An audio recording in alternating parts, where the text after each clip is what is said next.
Soy historiador autodidacta.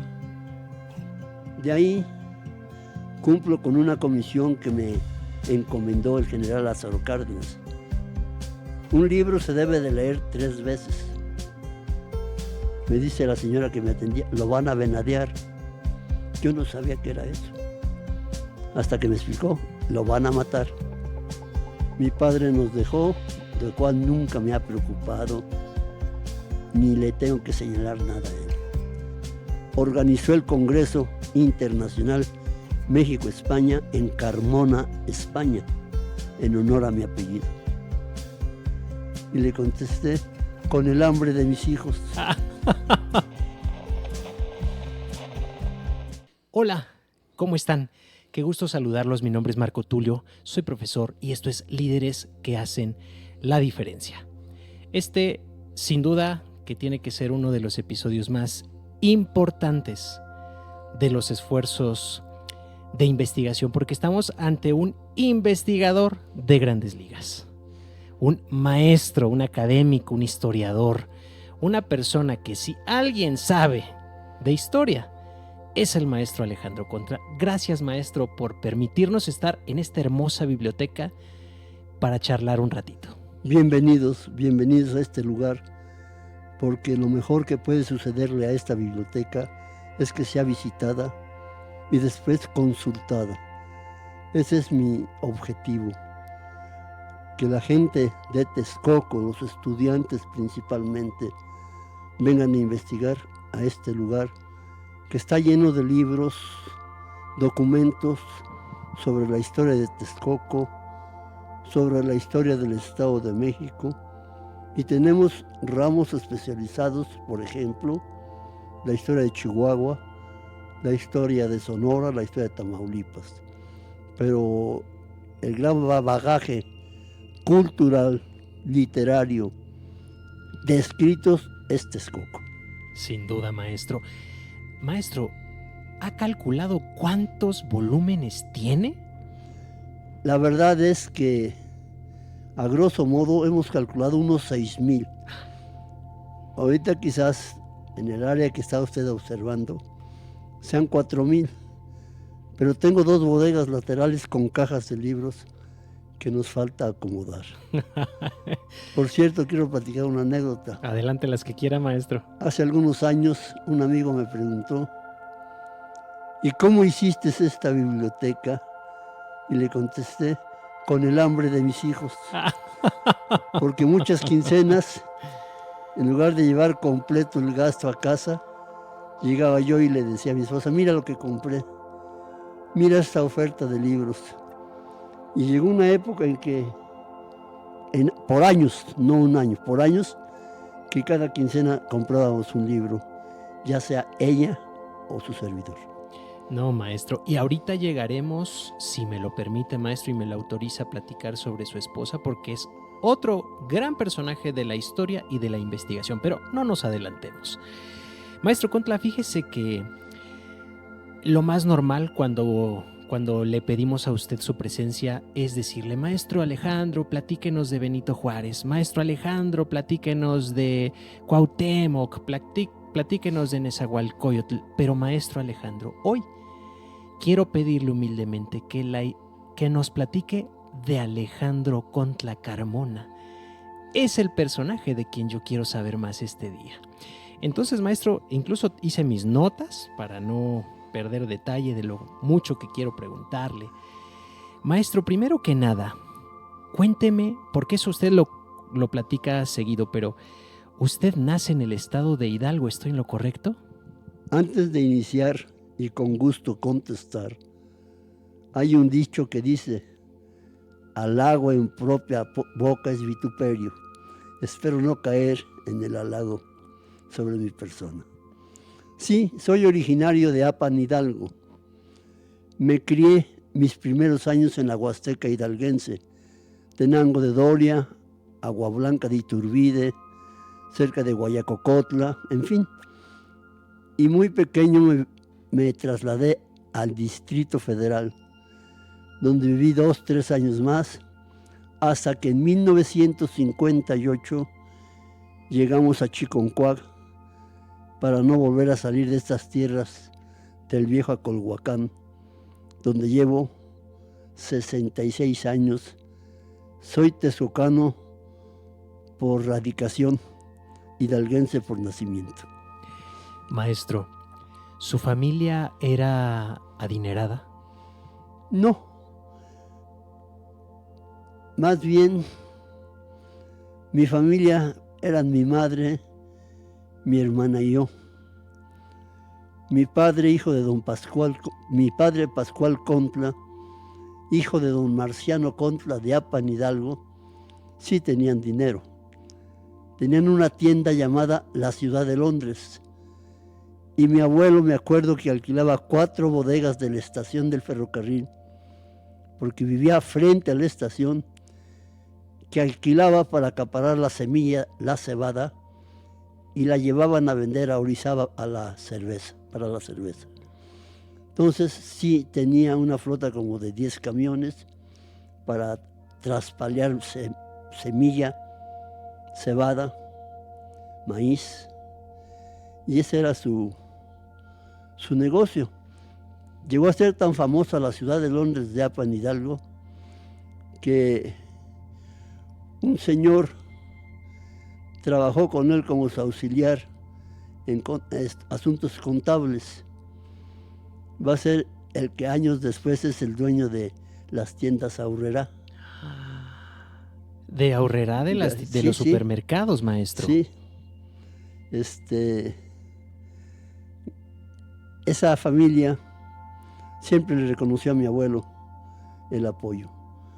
Pero las más grandes tiendas eran la Ciudad de Londres, la Casa Gómez y Lozada, y ese era el centro económico de la cebada en el valle o los llanos de Apan. E interesante, porque lo que más se produce en Apan, maestro, dígame si estoy en lo correcto, es el pulque, ¿no? Finalmente, sí, los pulques de Apan son los más famosos del país. Sí, pero hubo una época en que competía la venta de la cebada con la del pulque.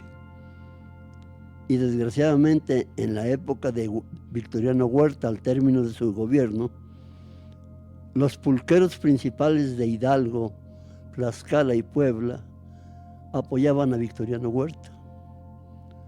Al perder la lucha por sostenerse en el poder Huerta y ganarla al ejército constitucionalista de Carranza, lo primero que hicieron las autoridades constitucionalistas, tratar, y lo lograron, de quitarle el prestigio al pulque para que bajaran las ventas de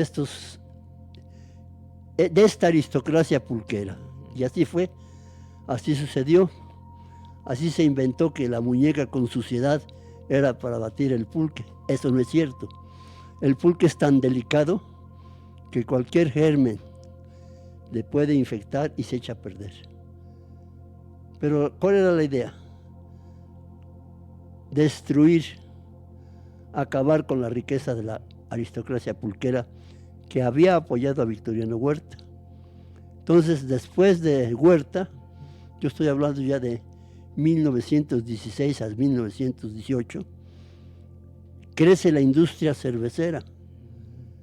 El gobierno le da garantías, respaldo, les quita impuestos, los apoya, para que de esta forma la cerveza compita y desplace al pulque. Ah, qué buena historia, maestro. Entonces, ¿qué pasa con Apan?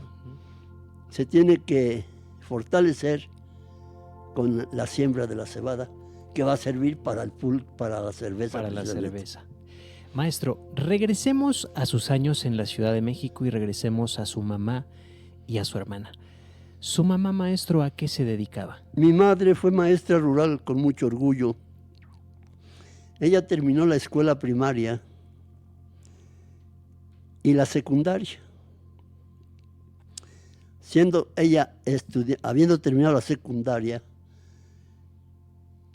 necesita buscar trabajo porque ya había nacido mi hermana y yo ya tenía 2 años.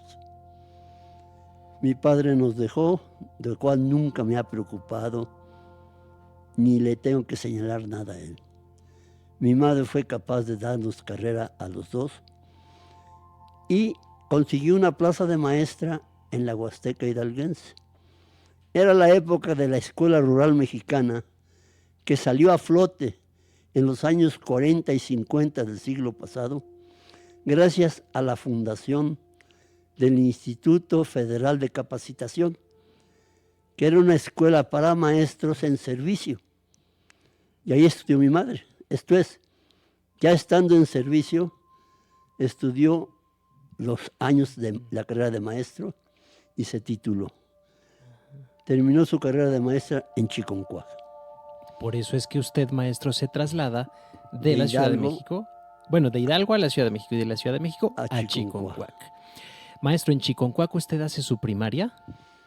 No, mi historia está un poco rara. Cuéntenosla, maestro. Mi primer maestra, quien me enseñó a leer y escribir, fue mi madre. Eso lo guardo como un secreto de amor. Ella fue mi maestra, ella me enseñó a leer y escribir. Sería en la Huasteca hidalguense donde cursé hasta tercer año de primaria. Cuarto, quinto y sexto lo cursé en la escuela primaria Martín Urrutia Escurra de Tulancingo, Hidalgo. Actual esquina Libertad y Juárez. Todavía existe esa escuela. Martín Urrutia Escurra fue el fundador de la fábrica de Casimir Santiago, allá en Santiago Tulantepec. Bien, termino la educación primaria y es el año en que mi madre la trasladan a Progreso Hidalgo. Mi madre no tiene otra puerta que ofrecerme más que la educación de maestro rural y me interna en el Meche Hidalgo. Era una es una normal, ¿verdad, normal. Maestro? Sí, es muy famosa. Me acuerdo del director, el maestro Plinio. Ahí entro a la normal, pero no aguanté más que 2 meses. ¿Por qué, maestro? No me gustó y deserté. Me fui con un tío a México a trabajar en una tienda de abarrotes. Le avisé a mi madre y a fin de ese año, del 58, fue por mí y ya fue cuando llegamos a vivir a Chiconcuac. En el 59 me interna en Tenería, Estado de México, otra normal, que se encuentra en Tenancingo, Estado de México. Ahí sí terminé la carrera a la edad de 19 años. Y a los 19 años, para cumplir 20, ya estaba yo trabajando en la Sierra Mixteca, en mi primera escuela, a donde para llegar eran 18 horas a caballo. Una jornada interesantísima de 4 horas de cabalgata por 2 de descanso y remuda de animales. En fin, ese fue mi primer año. El segundo año llego a otra escuela, San Nicolás Hidalgo, municipio de Mariscala, distrito de Guajuapan de León. Ahí llego a mi segundo año de maestro. Pero aquí ya estamos hablando de Oaxaca, ¿no, maestro? Sí, Oaxaca. El primer pueblo también era Oaxaca. El primer pueblo era Santana Rayón, del municipio de Tamazola, distrito de Silacayuapan, en la Mixteca oaxaqueña. Y de ella se va a Guajuapan. A Guajuapan, al municipio de Mariscala, a la escuela de San Nicolás Hidalgo. De ahí cumplo con una comisión que me encomendó el general Lázaro Cárdenas. ¿Usted lo conoció? Tuve la fortuna de comer con él. Yo tenía 20 años. Y me dice, a ver, muchacho, quiero platicar contigo de dónde eres. Ya platicamos un rato, comimos, nos despedimos. ¿Y quién iba a decir que esa plática iba a resultar que medio año después el supervisor, me acuerdo bien de él, don Calixto Maldonado, me comisionara a San Nicolás Hidalgo por órdenes de Cárdenas? San Nicolás Hidalgo es Michoacán, ¿no? San Nicolás Hidalgo, municipio de Mariscala, distrito de Guajuapan de León. Oaxaca. Sí. Entonces, me comisionan porque había un vicio de procedimiento con los fondos de la parcela escolar. De hace 50 o más años, 54 años, una parcela de una escuela como en la que estuve, dejaba 16,000 pesos de producto de la venta de la panela, resultado de la caña de azúcar de la parcela. Y el director que estaba antes que yo, había acostumbrado al pueblo y a la gente de que un tercio de ese dinero era para el director, otro tercio para el comisariado ejidal y otro tercio para la gente municipal. Lo cual era incorrecto. Lógico. Entonces los del pueblo fueron a ver a Lázaro Cárdenas, a su oficina que estaba en Mariscala. Él era vocal de la Comisión Río Balsas. Ya había dejado su sexenio, ¿verdad, Sí, maestro? sí, estoy hablando de 1966. Sí, ya. 65, 66. Era uno de los encargados de la irrigación, canales, presas, represas del río Mixteco y de la Comisión del Río Balsas. Entonces lo fueron a ver y él les dijo que se iba a resolver el problema. Y a quien mandaron fue a mí. Y cuando llega a aventarse ese trompo, maestro, Sí. pues no creo que fuera fácil, ¿no? ¿Cómo fue eso? ¿Cómo pudo usted arreglar ese asunto?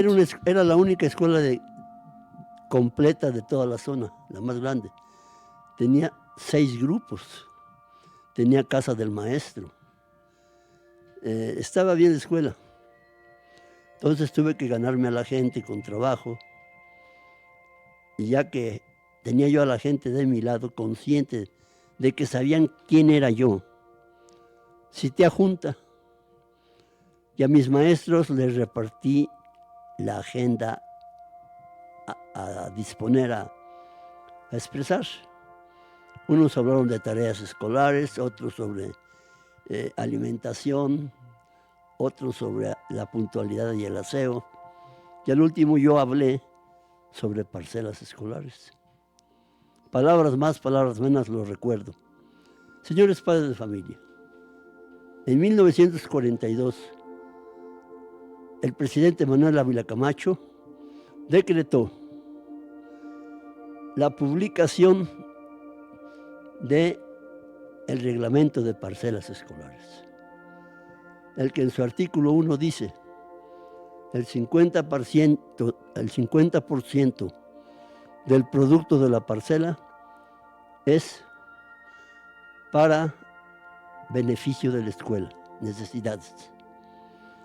El 25% para comprar áperos de labranza, fertilizantes y volver a sembrar la parcela.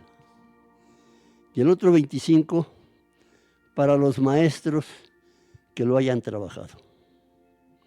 Señores, aquí están 8,000 pesos, cité al tesorero, aquí están 8,000 pesos para unas aulas que nos surgen. Como la parcela de caña de azúcar no necesita fertilizantes, ni áperos de labranza, solamente le tenemos que meter fuego, hacer la quema, la roza, abrir el agua y solita otros 4,000 pesos para las aulas. Y como ninguno de los maestros aquí presentes ni yo trabajamos la parcela, también va para las aulas. Señores, son 16,000 pesos para estas aulas. Por cierto, se inauguraron 2 años después de que yo salí de ahí, porque cuando estaba yo, después de esos días, desayunando, me dice la señora que me atendía, lo van a venadear.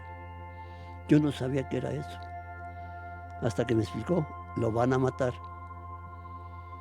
Al instante le pedí un caballo prestado, lo ensillé y me fui a Mariscala. Yo hice el servicio militar en caballería, en el 4º Regimiento de Caballería de Tenancingo. Por lo tanto, sabía yo montar a caballo muy bien. Entonces me trasladé a caballo a la oficina del general Lázaro Cárdenas, a quien encontré afortunadamente. ¿Cómo me habrá visto llegar? ¿Con qué cara? Que se sonrió y me dice, ya lo estaba esperando. Aquí están sus órdenes para que se traslade a Toluca, a su nueva plaza de maestro. Y así llego a Chiconcuac Llego a Chiconcuac porque ahí vivía mi madre en la casa de maestro. Pero mi primera escuela de esta área, después de Oaxaca, es Chimalpa, la escuela del niño campesino. Ahí llegué de maestro. Después de Chimalpa llegué a Chiconcuac, a la escuela Benito Juárez, a donde me identifiqué muy bien con los padres de familia, los alumnos. Y tuve la fortuna, ese año del 68,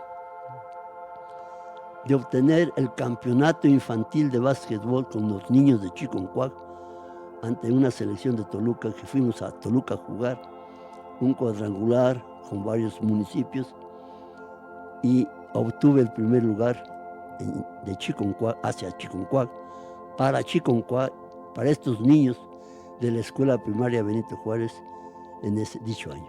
Eso fue increíble, ¿no, maestro? Sí. De ahí termino la normal superior en Puebla. En Puebla estudio la especialidad de pedagogía. Termino el 70 y mi primera intención es pedir una plaza de maestro ya de secundaria. La solicito y me la conceden y me mandan a ser cofundador de la secundaria federal número 1 de Guaymas, Sonora. Yo llego a Guaymas en noviembre del 70, a donde estuve trabajando hasta junio del 71. De ahí me dan mi cambio al estado de Hidalgo, me voy acercando a Texcoco, a Tlaxcuapan, a un lado de Progreso Hidalgo. Ahí yo estoy trabajando del 71 al 72. Y sería en 1972, un 13 de septiembre, que recuerdo muy bien, que llego a la SFIR de Texcoco. Este año cumplo 40 años que llegué al SFIR, un 13 de septiembre. Ese ha sido mi recorrido como maestro. No, pues maestro, ¿ha estado usted en cuántos estados? En Oaxaca, en Puebla, en el Estado de México, en Sonora. Y finalmente ya de aquí se queda maestro de planta, ¿verdad? Sí, aquí estoy de planta en la SFIR. Luego trabajo en la secundaria para trabajadores en el área que fundó el maestro Benjamín Aguilar Talavera. Un gran hombre, un gran personaje. Junto con mi esposa fundamos la Preparatoria Federal Basilio Cantabrana de Chiconcuac. Sí, así es, maestro.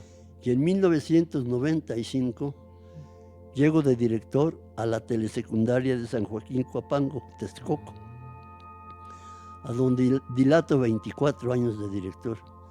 Rompí el récord de cualquier director de cualquier escuela. Es muy difícil que un directivo dure tantos años por los conflictos que se crean ante la comunidad. Yo parece que supe superarlos.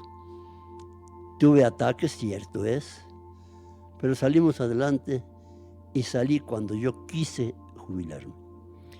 Maestro, ese recorrido es algo impresionante. Eso nos habla realmente de cuántas vidas ha tocado, maestro. Yo creo que sería incalculable saber cuántos alumnos se formaron bajo su cobijo, bajo su enseñanza. Deben ser miles, deben ser miles. Eso es algo impresionante. Maestro, llega usted entonces, se establece, hace una carrera ya en esta zona, pero creo que hay un momento clave cuando decide usted cortejar a la maestra cantabrana, quien a la postre se convertiría en su esposa. Y sé que también hay una historia bastante bonita ahí. ¿Nos la podría platicar, maestro? Rápidamente, yo conocí a Marta en Chiconcuac en 1963.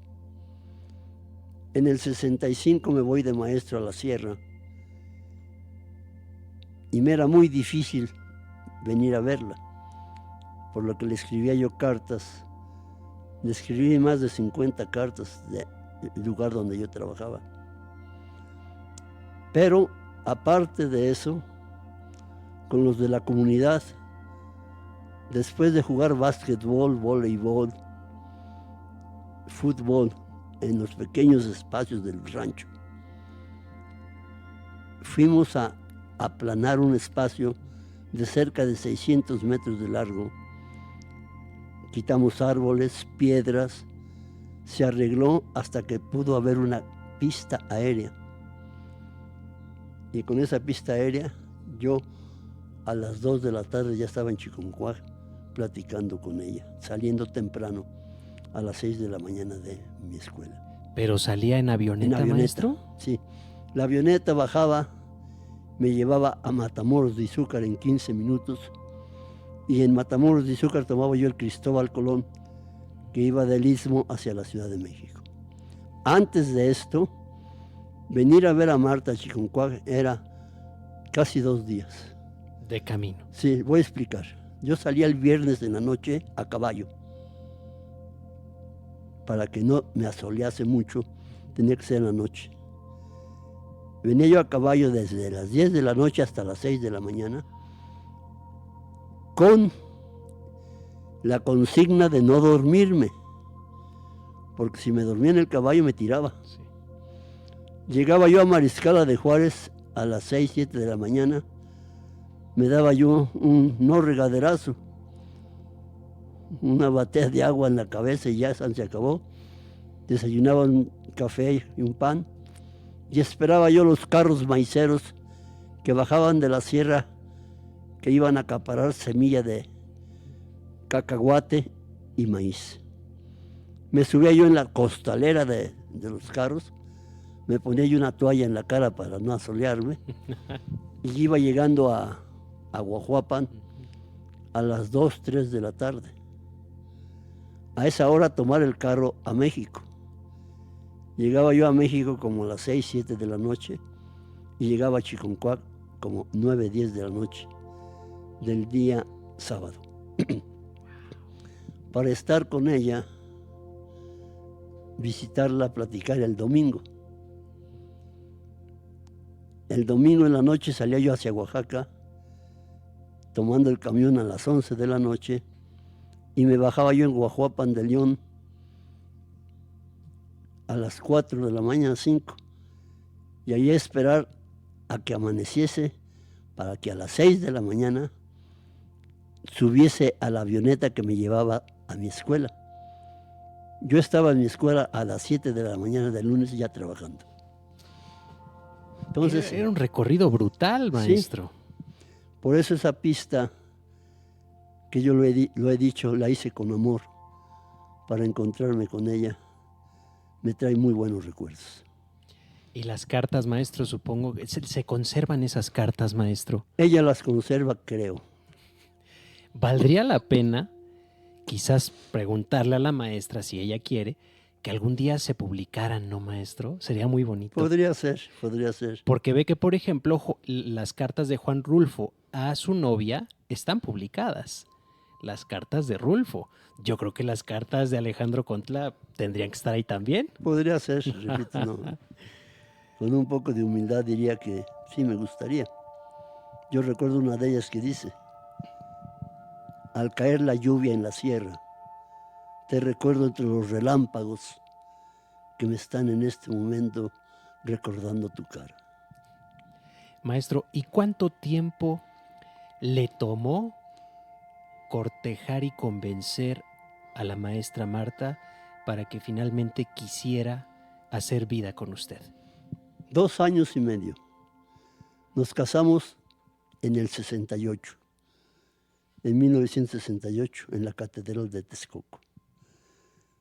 Así que ya tuve la fortuna en el 2018 de tener la ceremonia de 50 años, bodas de oro.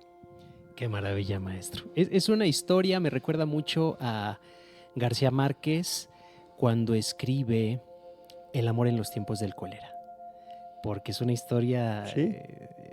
Apasionante de un amor intenso que dura toda una vida. Pues, maestro, digo, nos está revelando cosas muy interesantes. Tengo por aquí otras preguntas, maestro, porque la siguiente y muy importante, algo que me parece que, además de su vocación docente, maestro, le da un vuelco a su vida y lo orienta hacia una dirección que después lo lleva hasta lo más alto. ¿En qué momento la historia toca el corazón del maestro Alejandro Contla? ¿Cómo es eso? En 1971, antes de llegar aquí en el 72, cayó en mis manos un libro que se llama Relaciones de Chalco a Mecamecan, de don Francisco Muñón Chimalpaín Cuautleguanitzin. Lo leo y me impresiona la vida de Nezahualcóyotl. Dije, de aquí soy yo. Y así empecé en el 72. Ya tenía yo muchos libros, pero eran de pedagogía, de enseñanza, casi nada de historia. En el 72 es cuando empiezo a acumular libros de historia. A esto había que agregar que por esos años acompaño a mi esposa al Archivo General de la Nación, al Archivo del Estado de México, porque estaba haciendo su tesis, Chiconcuac, de su fundación al municipio. Documento que le dio el título de licenciada en Historia en la Facultad de Filosofía y Letras de la UNAM. Y gracias a esa tesis encontró los documentos de cómo se separó Chiconcuac de Chiautla. Documentos que están íntegros en la Cámara de Diputados del Estado de México. Y en el Archivo de la Nación encontró documentos de Chiconcuac de la época colonial que le permitieron armar todo el andamiaje de Chiconcuac colonial hasta llegar al siglo XIX con Basilio Cantabrana, que funda el municipio el 17 de octubre de 1868. Bien, los primeros días que la acompañé, pues yo me sentaba ahí en la sala de espera, mientras que ella estaba investigando. Hasta que un día me dije, bueno, estoy desperdiciando el tiempo. Y yo, sorpresa, me encuentro con documentos impresionantes, aprendo un poco a paleografiar, esto es, traducir documentos de la época colonial al español actual. Y esto me entusiasmó. Entonces, yo me hice historiador y cronista por mi esposa. Al acompañarla a hacer sus investigaciones, pues se me pegó todo esto. Y se le pegó. Y excelente, maestro. Entonces, siempre lo he dicho, lo comenté en España. Me entrevistaron en la radiodifusora de Orihuela. Y la misma pregunta, ¿cómo se hizo historiador? Le digo, por culpa de mi esposa. Porque gracias a esa compañía aprendí muchas cosas y sigo aprendiendo hasta la fecha. Maestro, esto también le da otro toque a su ya muy cimentada reputación regional, definitivamente, nacional, segurísimo, e internacional, maestro, porque aquí va mi siguiente pregunta. ¿Qué países ha tenido oportunidad de visitar? El primero que visité fue Toulouse, Francia, por invitación del doctor Georges Bodot, que vino a Texcoco y fue testigo de una conferencia mía que se llama Texcoco Nezahualcóyotl en los Códices. Le gustó y me dijo, quiero que la des en Toulouse. Le dije, pero pues no sé francés. No, dice, la vas a dar en la Academia de Náhuatl que tenemos en Toulouse, Francia. Y sí, fue la primera vez que dimos conferencia. 2 años después, tengo familias en Los Ángeles, en Pomona, en Culver City.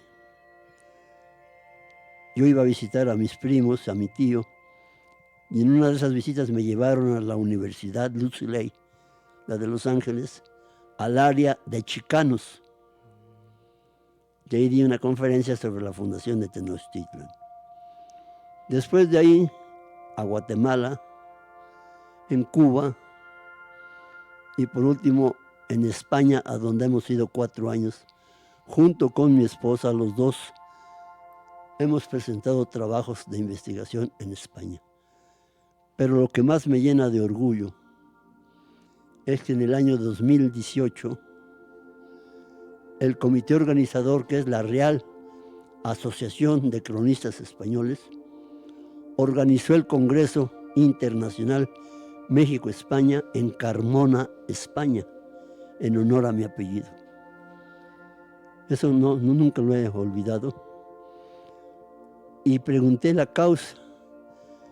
Me dijeron precisamente porque usted y la maestra Marta Ortega Cantabrana fundaron la Asociación Nacional de Cronistas de Ciudades Mexicanas, que está cumpliendo 40 años.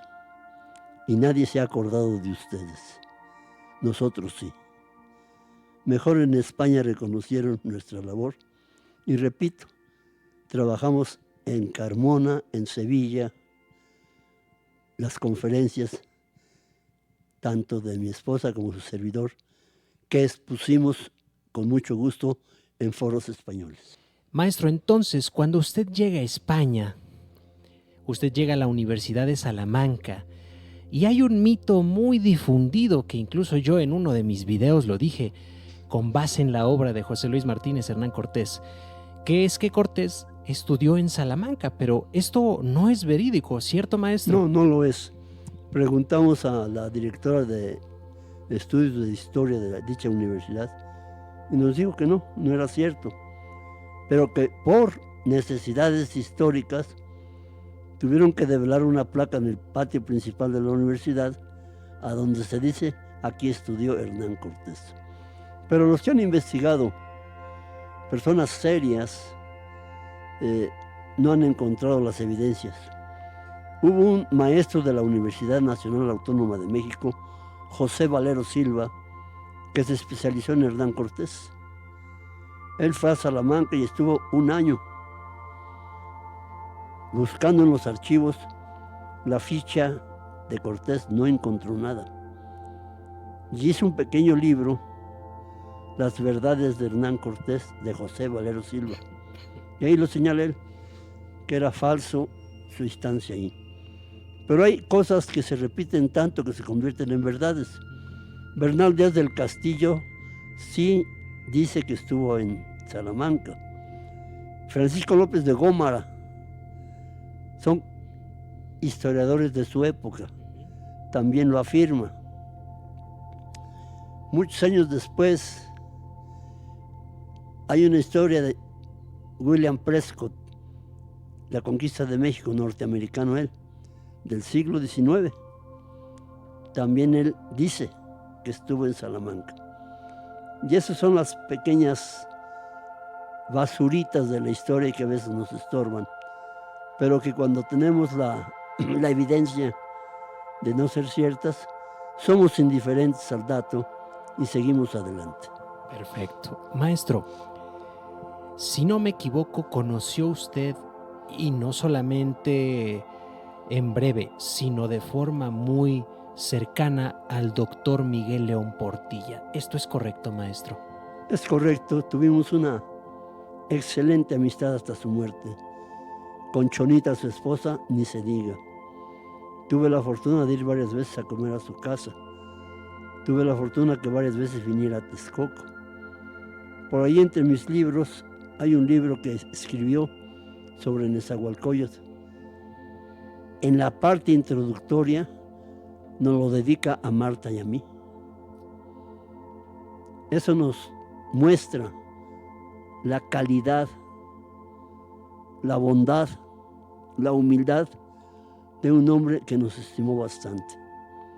De ahí que entonces la prioridad para Marta y para mí fue buscar los espacios para recordar a León Portilla en Texcoco.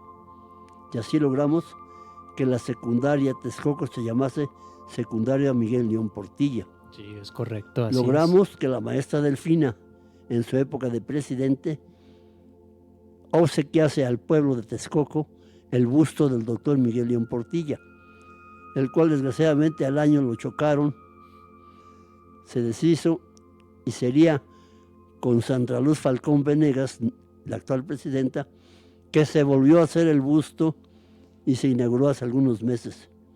Y seguimos trabajando para enaltecer la obra de León Portilla. Lo bien lo dijo el maestro Roberto Moreno de los Arcos, un gran investigador de la UNAM. Si Texcoco y Nezahualcóyotl son conocidos mundialmente, se debe a la obra del doctor Miguel León Portilla, con el que, repito, tuvimos no una excelente, una bellísima amistad.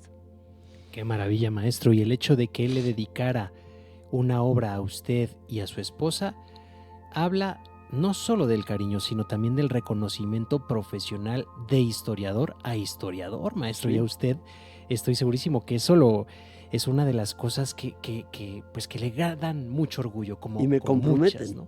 Ah, y claro. me comprometen ¿Sí? bastante. Sí, tuvimos la fortuna también de hacer algunos comentarios de análisis sobre la obra de Nezahualcóyotl, en la que llegamos a la conclusión que Texcoco es la cuna de la filosofía en América. Después de leer la obra de Nezahualcóyotl, la tesis del doctor León Portilla, de doctorado en filosofía, se llama Filosofía Náhuatl, que es todo el pensamiento filosófico de Nezahualcóyotl y los hombres de su época. Por lo que, bien lo dijo él, sin temor a equivocarme, la cuna de la filosofía en América es Texcoco, como la cuna de la filosofía en el Viejo Mundo es Grecia. Maestro, vamos ahora sobre el mismo camino de la historia, pero vamos a comentar, maestro, ¿en qué momento se vuelve usted cronista de la ciudad de Texcoco? ¿Cómo sucede eso? Corría el año de 1973. Era presidente municipal Mauricio Valdés Rodríguez y me invitó junto con el señor Saúl Espíritu Santo, en paz descanse, a que hiciéramos una revista promocional porque se iba a inaugurar la Feria de las Flores en el Molino de Flores. Esta Feria de las Flores es el antecedente de la Feria del Caballo. Entonces hicimos un folleto con algunos datos históricos de Texcoco, y ahí más o menos empezamos. A partir de eso la gente me empezó a preguntar, ¿y esto por qué? ¿Y esto por qué? Y entonces yo me dediqué como una hormiguita a ir capturando todos los datos que caían en mis manos, ya sea por plática, por documento, por texto, de historia de Texcoco, crónicas de Texcoco. Sería el año de 1976, cuando en el periódico La Voz de Texcoco, de la cual era su director Miguel Ángel Valdés, me dio la oportunidad, ahí me inicié en el periodismo cultural, con una columna que se llamaba Esfir, Texcoco en la historia y la leyenda. Y así empezamos a escribir durante muchos años en La Voz de Texcoco, crónicas de Texcoco. Después de La Voz de Texcoco, escribí en el periódico Expresión de don Mario Guzmán. Seguimos la misma tónica, crónicas de Texcoco. Y hasta que desaparecieron ambos periódicos, pero de todos modos seguimos dando conferencias, visitas guiadas, y tenemos un programa que se llama Venga a tomar café con nosotros. Las personas de Texcoco que quieren conocer Texcoco, su historia, acuden con la señora, nuestra ciudadana directora de Cultura, Cecilia Cruz Patiño, y solicitan la presencia del cronista en su casa. Entonces, yo voy hasta la casa de las personas, con la única condición que reúnan 10 personas y regalen el café y galletas. Y ahí charlo historias de Texcoco. Este es el programa Venga a tomar café con nosotros. ¿Y todavía está vigente, maestro? Todavía. Eso es algo increíble e impresionante, y además es amor al arte, ¿verdad, maestro? Porque yo entiendo que como cronista usted no tiene, digamos que no es por ganar dinero, que esto que usted hace. La verdad es que sí tengo una pequeña remuneración, pero el decreto que creó la figura del cronista hace 10 años señala puntualmente que el cronista debe de tener un sueldo igual al de una dirección diaria. Y no me quejo, me dan un sueldo, pero me siento contento con lo que hago. No me importa el dinero, me importa lo que estamos haciendo. Y además, maestro, digo para quienes no lo sepan, aunque la mayoría de quienes vivimos en esta zona lo sabemos, usted trajo el primer autobús turístico, y no el primero, el único que hay aquí, maestro, que es el Perico.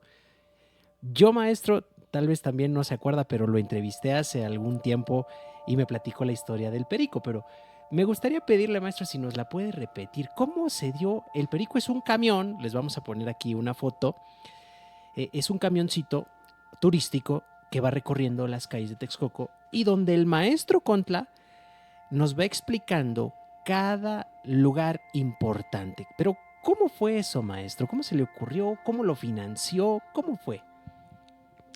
La verdad es que yo llevaba cerca de 30 años de hacer el recorrido caminando por la histórica Texcoco. Idea que nace con Cecilia Cruz Patiño cuando era directora de Casa de Cultura y en mi caso cronista de la ciudad. Y empezamos, y así duramos 20 años. Pero ya a cierta edad yo ya me cansaba. Mis hijos Paco e Iván lo notaron, lo mismo que mi esposa. Y entre telones, ellos tres iniciaron la idea.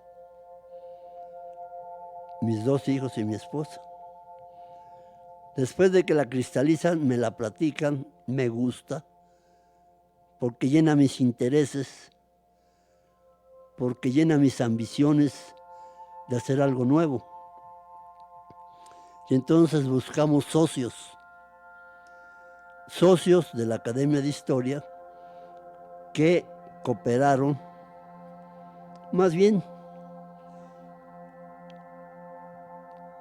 ingresaron con una cantidad como socios del Perico. Con eso se pagó el Perico y empezamos a trabajar. Entonces, a cierto tiempo se reparte entre las personas. Hasta ahorita no se ha recuperado el costo, pero lo importante es que ya existe el Perico. Sí, yo ya me subí. Sí, y mi hijo, principalmente Paco, es el que está inquieto. De repente me dice, padre, ya tenemos este guión para desarrollarlo. Ahorita trae la fuerte inquietud y sé que se va a cristalizar de hacer el recorrido, pero ahora con voces que van a hablar por Cortés, el virrey Antonio de Mendoza, Nezahualcóyotl, todos los personajes. Mi hijo buscó las voces. Es más, se contactó a España. Quienes hablan, por ejemplo, Hernán Cortés, Antonio de Mendoza, Carlos V, Bernardo Gaviño, son voces de españoles que, a invitación de Paco, aceptaron el reto. Y parece ser que a fin de este mes estrenamos esa ruta. Eso es algo impresionante, maestro. Sí, porque la idea me parece muy ambiciosa, pero está bien. No solamente escuchar la voz, sino ir proyectando las caras de los personajes en las paredes donde vamos pasando a hacer la historia. Eso estoy seguro que se va a lograr, maestro, y le va a dar algo muy innovador. Yo de las ciudades que he podido conocer y en los camioncitos turísticos que he podido subir, nadie lo hace. Pues esta es la idea de Paco y también apoyado por mi esposa, porque ella es la que nos dice, van bien, van regular, aquí falta esto, es nuestra crítica, pero las ideas son de Paco. Yo ya estoy solamente para servirle a él, pero las innovaciones que está sufriendo el Perico, la proyección de la crónica, Las propuestas turísticas son de Paco. Pues entonces vamos a decirle a Paco, maestro, que en cuanto se cristalice eso, nos permite entrevistarlo y nos platique como primicia cómo va a funcionar y cuándo ya va a estar listo. Porque Perfecto. también estoy segurísimo que Paco lo va a lograr. Es un hombre que yo creo que le heredó, maestro, lo emprendedor y lo esforzado y lo tenaz.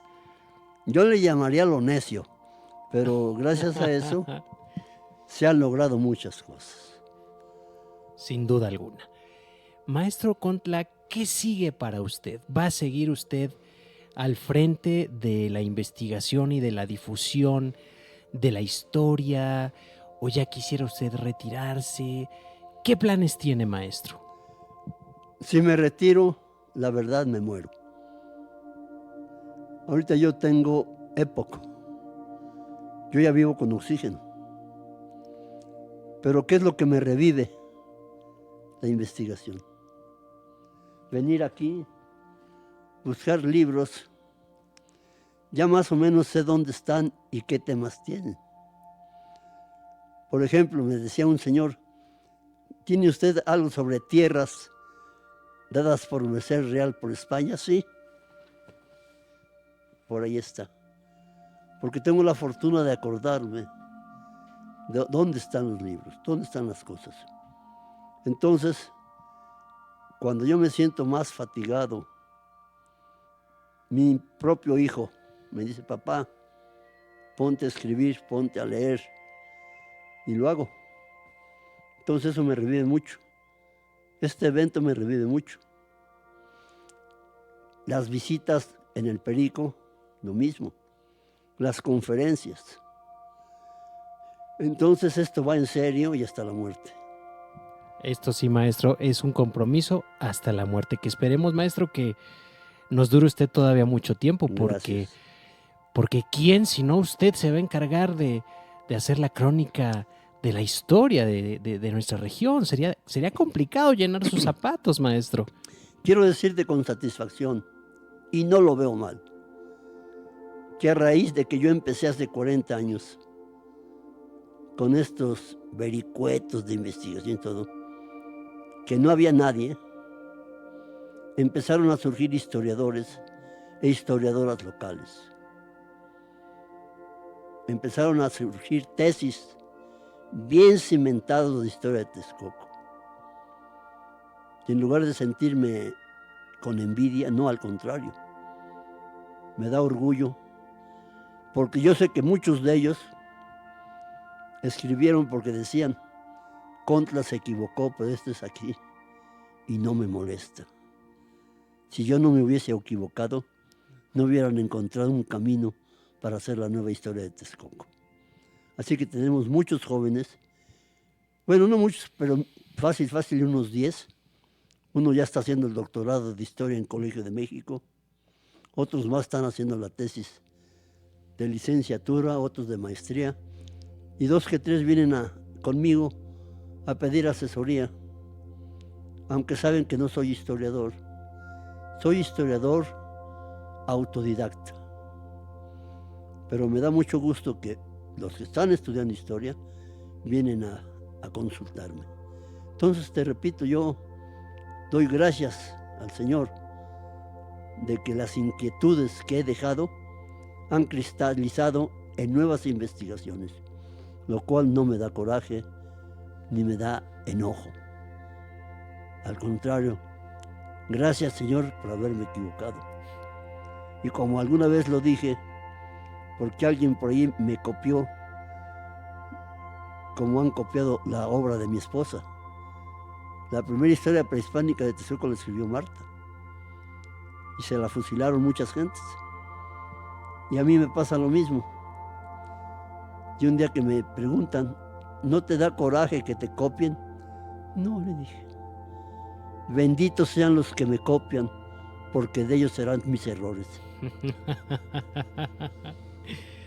Oiga, maestro, y ya estamos llegando a la fase final de esta charla, la cual le agradecemos profundamente, maestro. Sabemos que también ahorita, pues la pandemia, todas estas cuestiones, pues nos han tenido un poquito la han tenido un poquito alejado de lo que normalmente usted hacía.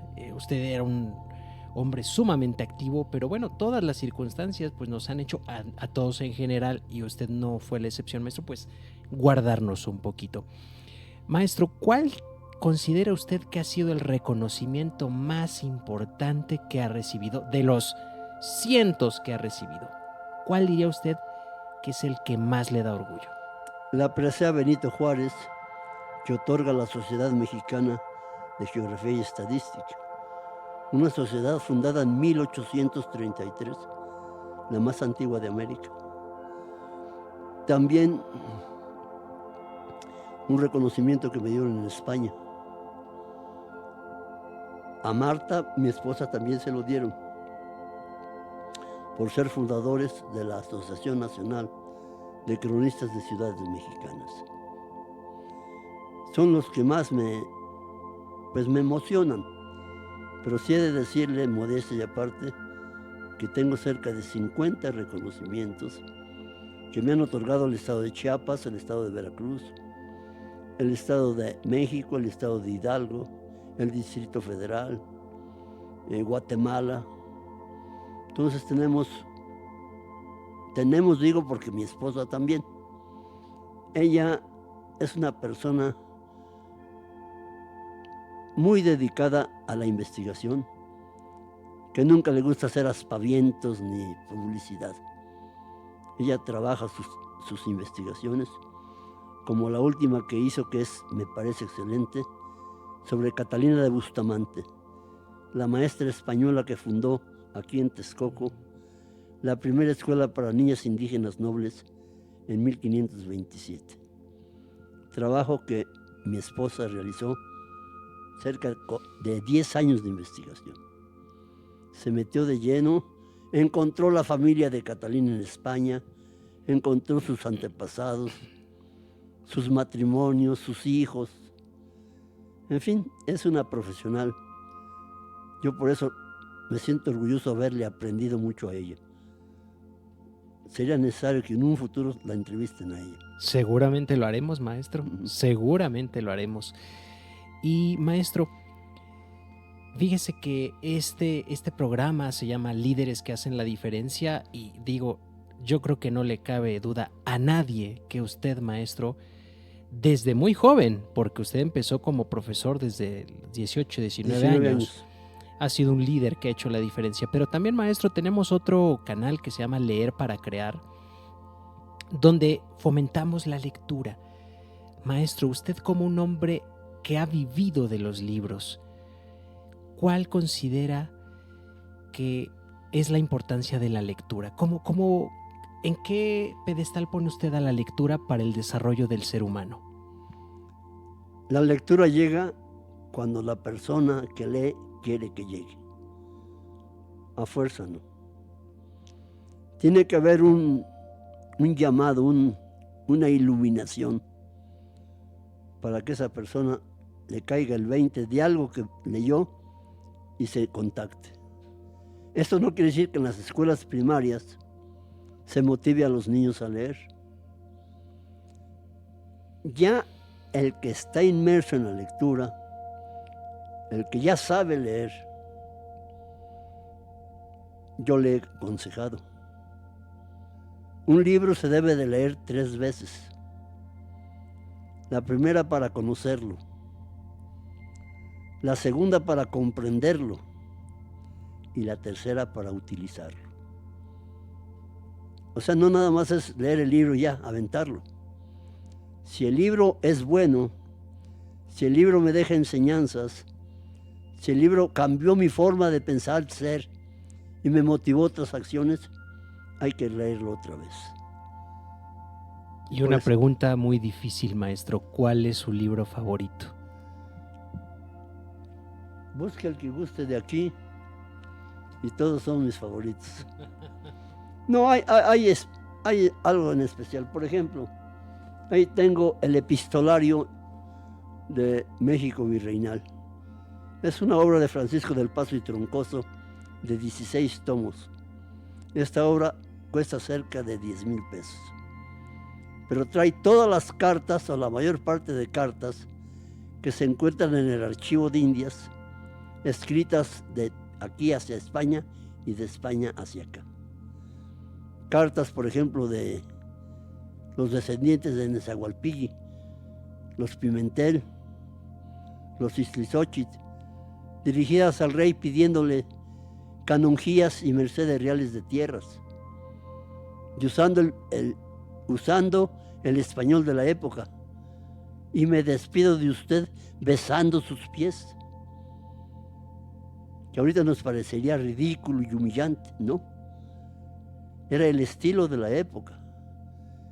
Por eso yo creo que debemos leer, releer, entender, poner el dato en su tiempo para saber por qué decían, por qué hablaban y por qué usaban términos que ahora nos parecerían absurdos, pero que en su tiempo eran normales. Ese libro, otro más que a mí me fascina, es la colección de libros de economía, comercio, hacienda del siglo XIX. Es interesantísimo ver cómo un país destrozado, sin capitales, sin movimientos fuertes, salió adelante. Eso está poco estudiado. ¿Qué sucedió con las regiones apartadas que lograron salir adelante? ¿Dónde está la importancia del primer ferrocarril? ¿Dónde está la importancia de cuidar los caminos? Y se crea la primer policía, era para perseguir a los bandoleros de caminos. Ese es el antecedente de la policía actual. Entonces, a mí en lo particular, me gusta mucho estudiar el siglo XIX por su complejidad, pero lo más importante, es una bella lección cómo un país salió adelante en momentos difíciles, pero muy difíciles. Y aquí es cuando la figura no solamente de Benito Juárez, de Porfirio Díaz sale avante. Aunque se le critique, digan lo que quieran, pero con Porfirio Díaz México logró tener presencia económica mundial. Sí es cierto que con esclavitud, a tiendas de raya, pero fue la época en que más se embelleció la Ciudad de México. Tenemos edificios del Porfiriato, Correo Mayor, Palacio de Bellas Artes, Comunicaciones y Transportes, donde está el mural, el Museo de Arte Moderno, o MUNAL. En fin, tenemos una serie de edificios, el edificio de la Esmeralda, esquina Isabel la Católica y Madero. Lo que hoy es el Monumento a la Revolución, que iba a ser parte del Palacio Legislativo. Sí. Entonces, eso la gente no lo ve. Repito, sí cierto, con esclavitud, pero se logró la presencia. El peso mexicano costaba 2 pesos por $1. Entonces, es importante estudiar no al personaje tirano Porfirio Díaz, sino a los movimientos económicos que le dieron estabilidad a México en la época del Porfiriato. Si no hubiera habido un Porfirio Díaz, México hubiera terminado el siglo XIX igual de pobre como estaba después de la guerra de Reforma. Definitivamente, maestro. Pues amigos, creo que con el maestro Contla podríamos seguir hablando no por horas, por meses o por años, porque el maestro es una enciclopedia. A mí me impacta, maestro, la memoria que tiene, y eso solamente es resultado de la disciplina en el estudio, de la disciplina en el trabajo y de siempre, como un buen líder debe ser, poner el ejemplo. Muchísimas gracias, maestro Alejandro. Ha sido un placer verdadero estar con usted, un honor visitar su biblioteca, y estoy seguro que este material va a quedar, como usted lo diría, maestro, para la historia. Gracias, agradezco su presencia y más que nada agradezco que me permitan entrar a muchas casas con un libro en la mano o un consejo de cómo vamos a leer nuevamente. Buenas tardes. Gracias, amigos. Esto fue Líderes que hacen la diferencia.